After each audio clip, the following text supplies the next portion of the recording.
याचा अर्थ एकच होतो भक्त हो, गुरु आणि परमेश्वर जर का आपल्या समोर एकत्र उभे राहिले तर आपण पहिला नमस्कार कुणाला करायला हवा? तर ऐका, हा कबीर सांगतोय पहिला नमस्कार हा आपल्या गुरुला करायला हवा. कारण गुरुच्या मार्गदर्शनामुळे आपण चाललो, म्हणूनच प्रत्यक्ष परमेश्वर आज आपल्या भेटीला आलेला आहे. तेव्हा जीवनात ज्यानं आपल्याला घडविलं त्या गुरुला कधीही विसरू नका, कधीही विसरू नका.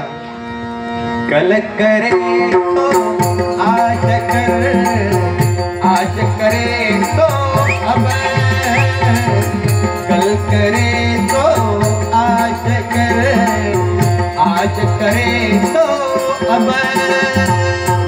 पल में प्रलय आएगा, बोरी करेगा कबर भैया, बोरी करेगा कबर.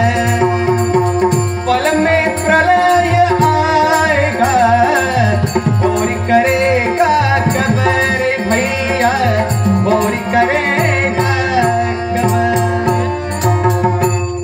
जीवन हे क्षणभंगूर आहे. मनुष्य हो, वेळ वाया घालवू नका.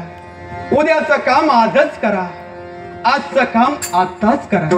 कारण काळ कुणास ठाऊ, क्षणात जर का प्रलय आला तर जीवनात जे आपल्याला साध्य करायचंय आपण कधी करणार आहोत. तेव्हा निरर्थक वेळ कधीही वाया घालवू नका आणि या जीवनाचं सोनं करा, जीवनाचं सोनं करा.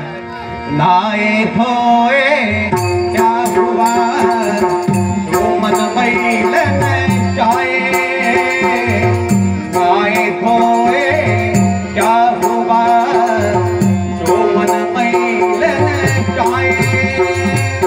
मीन सदा जल में रहे, धोए बात न जाए कबीरा, धोए बात न जाए. मीन सदा जल में रहे, धोए बात न जाए कबीरा, धोए बात न जाए. भक्त हो, आपण दररोज नित्य नियमानं स्नान करतो, आंघोळ करून आपला देह आपण शुद्ध करतो. पण मला सांगा, जर का आपलं मनच शुद्ध नसेल, मन मळलेलं असेल तर प्रतिदिनी बाह्य आंघोळ करून त्याचा काय उपयोग? ओ मासे सदैव पाण्यातच राहतात पण म्हणून काही त्यांचा दुर्गंध कधीही जात नाही. त्याच प्रतिनं मानवाला जशी बाह्य आंघोळ करून आपल्या शरीरावरील मळ आणि धूळ घालवावी, तशी एकदा अंतर्मनातून आंघोळ करून घ्या. आपला मन पवित्र आणि शुद्ध करा. हे जग सुद्धा तुम्हाला निर्मळ आणि सुंदर दिसेल, निर्मळ आणि सुंदर दिसेल. वृक्ष बोला पात से पत्ते मेरी बात, वृक्ष बोला पात से पत्ते मेरी बात.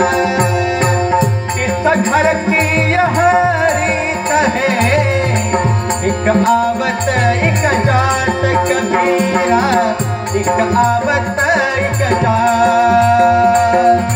इस घर की यह रीत है, एक आवत एक जात कबीरा, एक आवत एक जात.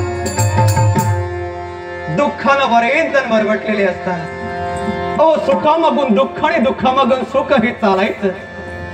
एकदा पानांनी वृक्षाला प्रश्न विचारला, वृक्षा मला तुझ्यापासून कधीही गळायचं नाही, तरी पण मला का बरं गळावं लागतं?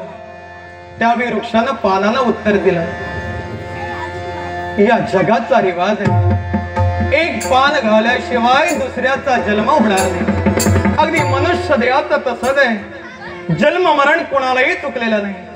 या जगातून या लोकांची यात्रा संपून एक जीव निघून जातो आणि त्याच वेळी दुसरा जन्म घेतो. तेव्हा या माया मोहाच्या बंधनातून बाहेर या आणि राम नाम मुखी घेऊन जीवनाचं सार्थक करा. कारण हेच राम नाम सुख दुःखात आणि जन्मोजन्मी तुमचं सोबती होणार आहे. म्हणूनच घ्या त्या रामाचा जयघोष करा. राम नामाचा